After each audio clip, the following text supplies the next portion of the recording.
Nih ada nih yang menarik. Katanya saya udah buka account di Sunrise, cuma masih bingung pakainya. Bukannya Nah, kalau masih bingung, nanti juga bisa ikutin webinar, nanti dijelasin. Kadang-kadang kan kalau orang baru download takut sih, mau beli takut uangnya hilang, gitu. Tuh, dapat dimengerti. Jadi gabung aja webinar kita gratis setiap hari Selasa dan Kamis jam 3 sore. Nanti dikasih info awal tentang saham dan juga dikasih tahu cara pakainya, mungkin yang masih bingung seperti apa. Gitu. Terus mungkin ada customer service juga kan, misalnya mereka Ada terkendala. bisa tanya nanti. Iya bisa ditanyain nantinya. Terus apa sih nih? Speed. Nah, oh ya, ini pertanyaan menarik. Speed order yang free sama pro beda nggak? Pro juga gratis kan? Gratis, gak ada yang bayar. Iya, cuman light itu mungkin buat orang pemula ya, jadi lebih simpel. Semua gratis. Iya. Jadi beda ya light dan pro itu mungkin lebih ke usernya kali, Vin. Usernya, betul. Jadi kalau orang yang benar-benar awam sekali, mulailah dari light. Udah light, pencet, udah cuan, udah ngerti, baru nanti upgrade ke pro. Jadi semuanya gratis, nggak ada biaya. Pro itu, tapi speed order sama kan? Nggak ada bedanya? Sama, nggak ada. Terus ada... Bukan berarti yang live jadi perlahan gitu. Iya, lebih lemot gitu, enggak kan? Enggak, sama-sama. Oke, terus ini, ada yang nanya, kalau screening untuk long term investment ada juga? Ada, itu lebih ke grup chat. Nanti dijelasin secara analisnya. Kira-kira buat long term apa nih, gitu. Oh tapi, iya. mungkin kalau ngobrol sama Cirita, saham di Indonesia yang buat long term invest nggak banyak ya Ci ya. BCA, long term. Nah, udah, ya kan itu aja udah gimana. Long term itu kan 5 tahun misalnya gitu ya Ci. Sekarang di Indonesia mau yang bisa dipegang 5 tahun tuh mau saham apa kalau nggak ya model-model BCA BRI gitu lah. Iya, ya minimal kan itu barang nggak mungkin, atau chances untuk arah ARB kan kecil. Kita kan kalau sekarang kan concernnya dari investor kan kekhawatiran volatilisme yang tinggi, bentar arah besok ARB. Kalau barang-barang yang istilahnya kayak BCA, BRI mungkin untuk arahnya juga kemungkinannya nggak banyak. ARB juga ada mungkin kalau lagi market crash, tapi kan lebih jarang. Tapi kan tiap tahun kamu dapat return berupa dividennya rutin. Ya kalau mau long term ya mesti lihat dulu long termnya apa yang dicari, mau cari capital gain atau mau cari kayak bunga ya. Jadi kalau yang carinya kayak bunga dividen ya udah beli yang kayak begitu. Tapi kalau mau cari long term mau capital gain ya itu mesti riset sih, do your own riset sih, pelan-pelan nyari. Baca. Kalau Cirita gimana? Kalau aku trading atau invest. Apa? Oh, aku banyakan swing. Aku nggak suka scalping soalnya scalping itu kadang pusing ya. Terus abis kita jual misalnya naik nanti nyesel. Terus aku kan banyak kan beli saham yang ada story-nya, ada ceritanya. Iya. Jadi kalau ada ceritanya ya nggak cerita cuma 1 hari atau 1 menit, tapi panjang gitu. Kayak misalnya Bumi waktu kita dari bawah kita udah suka karena kita pikir wah ini kayaknya ada turnaround story. That's why kan dari 54, 56 kita udah mulai promote. Nah kita dari sana memang kan proven kan memang ada investor baru yang ada merubah semuanya yang dari company yang banyak utangnya akhirnya jadi zero debt company, terbukti juga dengan kenaikan harganya. Kemudian misalnya kayak Penin misalnya kemarin kan rame ada story bahwa ada investor baru. Ya kalau ada due diligence itu nggak mungkin nggak dijual biasanya, karena dengan ada due diligence itu kan berarti semua jeroannya dikeluarin, dibuka semua. Ya berarti kan dia serius mau jual. Cuman nanti harganya nanti cocok-cocokin lagi sama terms and condition. Nah kalau kayak gitu nggak mungkin kita beli sebentar terus kita jual, pasti kita nyimpen. Iya, ada prosesnya ya, ada timelinenya lah ya. Iya, lebih lama lah. Aku biasanya nyimpen lah. Kalau chart trading, tanya dong. Oke, apa? Aku bertanya dulu, Cici. 2023 gimana Ci menurut Cici? Ngapain jadi cost-nya malah? Iya, nggak apa-apa kan kita ngobrol. 2023 nih kayaknya tahun banyak yang bilang tuh tahun politik. Jadi mungkin itu juga kita boleh pantau-pantau yang company yang closely related sama calon-calon penguasa mungkin, terus sama company company yang nanti tech company, karena kemarin kan tech ancur-ancuran. Nah, dengan kalau suku bunganya udah mulai kalem naiknya, ya tech stock kan udah turun banyak ya. Itu kayak misalnya berapa digital tuh yang turun udah lebih dari setengah, ada yang turun tinggal seperempat. Arto misalnya yang udah turunnya jauh banget. Ya, nah itu akan menarik sih kalau at least kalau Fed-nya udah mulai ngerem aja gitu, ngerem jadi lebih kalem aja naiknya, itu juga udah cukup membantu. Sama mungkin kayak yang EV-EV-an deh, EV battery ya, kelihatannya akan menarik ya. Sama mungkin kayak metal-metal juga masih menarik loh, tapi bukan batu bara ya. Mungkin batu bara nggak akan turun balik ke kayak awal 2022 ya, yang kemarin turun di bawah banget deh, aku lupa 2021 apa. Tapi dia nggak akan naik gila-gilaan lagi kayak kemarin, karena kan kemarin itu kan ada spekulasi. Udah ketinggian ya? Ya, agak cooling down lah ya, istirahat. Tapi nggak akan balik ke sebelum dia naik gila itu. Paling dia normalize, tapi masih cukup tinggi harganya, masih mungkin 200-300 itu masih potensi segitu. Metal-metalan karena EV battery akan mendapat perhatian, sama EBT, energi terbarukan itu menjadi fokus daripada dunia, nggak cuman Indo aja. Kayak kemarin kan KTT 20 kan banyak bahas tentang itu, jadi itu akan menarik sih. Nah terus makanya nanti tanggal Januari akhir 2023 nanti kita ada webinar berbayar yang sama Cicuai. Nah mungkin bisa sambil denger deh itu, soalnya biasa insight-nya dari Cicuai itu umumnya banyak kejadian sih, yang kadang-kadang aku juga waktu tahun berapa ya, 2021 ya, dia bilang nih tech company, apaan nih tech company, tahunnya naik kenceng. Terus tahun kemarin kita ngadain juga, dia bilang tambang, mining, ya ternyata it's proven juga.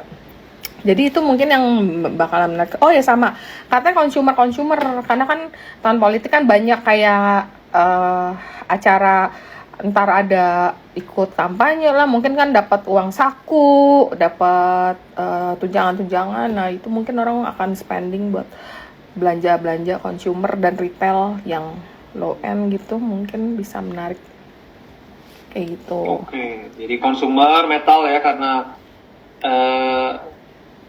ada EV battery, terus ya. Juga ada EBT ya. Iya. EBT itu apa sih kalau di sini EBT-nya ya? Ya itu Arko, Kin, yang memang sebenarnya ada satu lagi yang kecil TGRA, tapi TGRA tuh kayaknya ARB gocap dan kayaknya belum jalan ya kayaknya ya, makanya pendapatannya belum ada. Yang bagus ya dua itu sih, Arko sama Kin, dua-duanya aku masih suka dan dua-duanya aku masih hold. Karena memang prospeknya segitu menariknya, karena dua-duanya juga partnernya nggak main-main. Kayak Arko partnernya sama Astra juga udah menunjukkan komitmennya untuk serius untuk masuk ke bisnis EBT ini. Kemudian satu lagi Kin partneran sama big Japanese company, jadi ya itu menarik banget. Teknikalnya juga, nah nanti aku juga akan share technical review untuk minggu depan. Jadi itu termasuk ada company Arko yang teknikalnya mulai uget gitu ya. Kayak mau jalan gitu ya, makanya ntar kita share nantinya kayak gitu. Terus ya tadi kita jawab belum ya, ini Bapak udah punya nih udah punya account di IF. Nah kalau udah bisa dari IF, dia bisa login nggak ke aplikasi saham rakyat atau nggak bisa? Nggak bisa, jadi emang harus bikin baru di saham rakyat. Oh, namanya sama bisa? Kenapa? Namanya sama, misal aku nih, Oh bisa. Bisa. Aku udah punya di Samuel. Bikin lagi di saham rakyat bisa. Oh, oke. Kalau di tempat aku, di sekuritas aku nggak bisa. Satu orang cuma bisa satu nama soalnya. Oke, di sini bisa.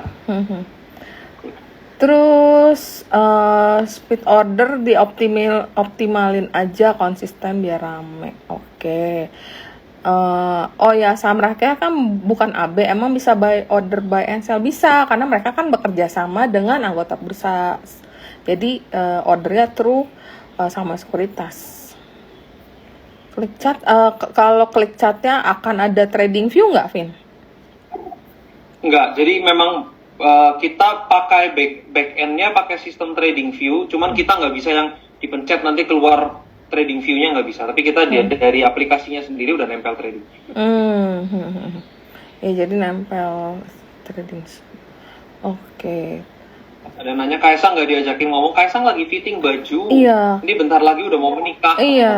Iya, lagi sebenarnya dia tuh lagi sibuk-sibuknya, cuman dia masih menyempatkan waktu untuk menyapa kita dan sharing sedikit trading plan-nya dia, trading ya ternyata dia memang tipikalnya invest, bener-bener invest dan buy the company, bukan buy saham ini kalau kita lihat begini nih.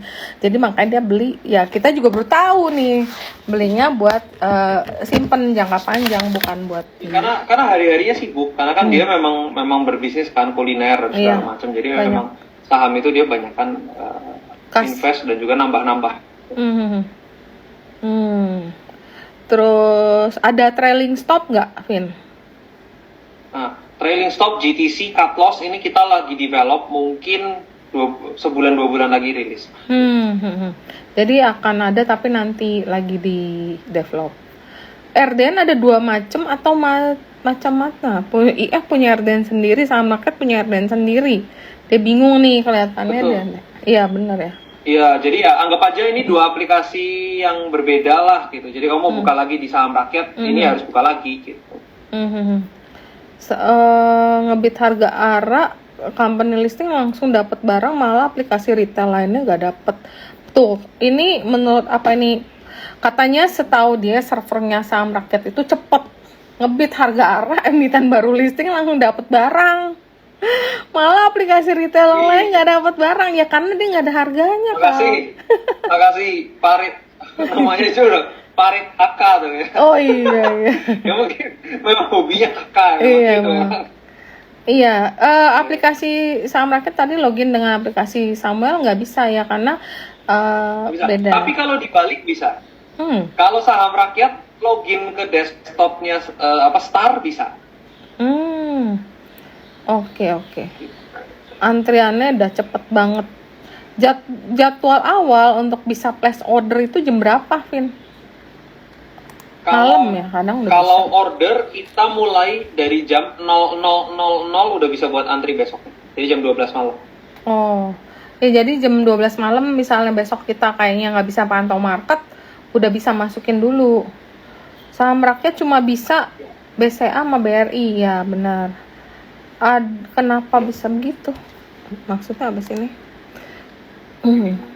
Cerita lagi dong buat petuah-petuah buat tahun depan sih. Iya, ya tahun depan sih ya aku lumayan optimis sama saham tech ya, kecuali nanti ada perubahan lagi. Kayaknya suku bunganya kurang nih, mau dikerek lagi ya, itu berubah. Memang market sekarang nih cepat sekali. Apa sih kalau saham tech sih? Saham tech ketiga yang lagi aku suka ya, ada 3, 3M. Kalau 3M itu double tap, namanya 3M itu di market nih lagi rame. Matahari, Multipolar, MPPA. Aku nggak tahu kenapa mereka itu bisa berbarengan sekarang, nggak ngerti juga. Cuman kalau lihat dari teknikalnya memang tiga-tiga itu lumayan menarik. Apa nih terkait dengan window dressing? Karena memang seperti kita tahu ada salah satu e-commerce yang invest ke beberapa company itu harganya masih di atas, dan ini kan memang saham ini kan udah terkoreksi cukup banyak, sedangkan sebenarnya fundamentalnya nggak jelek banget sih ya, masih oke sih. Kayak misalnya Maria itu usernya juga nambah terus, dan sekarang Mari itu udah bisa monetize, jadi dia udah bisa terima iklan, jadi orang yang iklan udah bisa di sana. Kemudian dia ada koin-koin juga nyawer yang modelnya kayak TikTok ya, jadi ada koin nih, misalnya ada yang nyanyi walaupun nggak ada visualnya, suaranya bagus nih, misalnya Kevin nyanyi, aku udah bisa beli koinnya, terus aku tinggal nyawer nih buat kamu tip, wah suaranya keren nih, seneng, biar nyanyi terus. Nah itu udah, itu mereka kan dapat. Kayak di TikTok kan kita bisa beli misalnya koin, aku mau kasih siapa yang lagi ada, misalnya Bunda Kor lagi live, ya udah aku beli aja koinnya, itu kan dia dapat duit dari sana. Nah itu terus kemudian sama bank digital yang tadi kan banyak yang lagi mau tambah modal, dapat investor baru. Kayak BBYB juga itu menarik karena akan ada profil investor baru yang cukup menarik. Kemarin ada crossingan gede, Gosko-nya itu ada jual. Nah kita nggak tahu investor barunya itu siapa. Lewat ZP itu kayaknya crossingnya. Iya iya benar. Jadi ya kayaknya yang bank digital deh. Biasalah itu tiap akhir tahun selalu rame. Tapi ya mungkin karena bank digital itu volatile banget. Ya kalau kalian yang tipikalnya trading, jangan lupa jaga pakai stop loss. Karena kan volatile gitu. Kadang kita tinggal ke belakang bentar, balik-balik lah kok udah ARB gitu loh. Padahal tadinya habis cuan banyak tapi belum direalisasikan. Memang volatile banget sama marketnya. Terus jadi Mari, MLPL, MPPA menurut cerita ya, 3 ini suka. Ya aku masih suka. BBYB suka. Iya Cate masih. Mari ini cerita udah suka dari tahun lalu ya, dari bahkan Noise itu belum ada ya. Iya, dari Gocap aku beli. Itu berapa tahun ya? Luar biasa. Itu salah satu saham beggar. 2 tahun. Iya. Saham beggar yang memorable. Jadi beli Gocap memang aku nggak beli terus hold. Gocap itu kan takut ya. Jadi naik dikit kabur. 52, 54 ya kabur. Terus tapi kok naik terus sampai di 90-an atau 80 aku beli. Nah, habis itu aku ketemu sama salah satu big investor Indonesia. Terus aku ngobrol-ngobrol. Biasalah kalau kita ngobrol kan aku suka kayak Pak beli apa nih Pak gitu. Misalnya dia bilang, oh ya saya lagi suka beli saham-saham digital misalnya. Terus aku nawarin ide aku, Pak ini kenapa nggak beli saham Mari nih, waktu itu masih 80 atau 90. Karena ini kelihatannya kalau tech stocknya bagus, performing ini menarik loh, karena dia akan ngembangin aplikasi yang modelnya pakai suara. Jadi dulu tuh kayak Clubhouse itu juga not even exist deh, belum ada deh. Jadi kayak podcast, mungkin kayak radio gitu. Ini kayak menarik nih Pak. Oh terus dia suruh dia asistennya atau tangan kanannya ngecek berapa market capnya segini, company-nya kayak gini misalnya ada profit atau ya pokoknya dia ngecek. Oke. Wah udah mati, wah gawat nih besok hilang nih barangnya. Ternyata bener.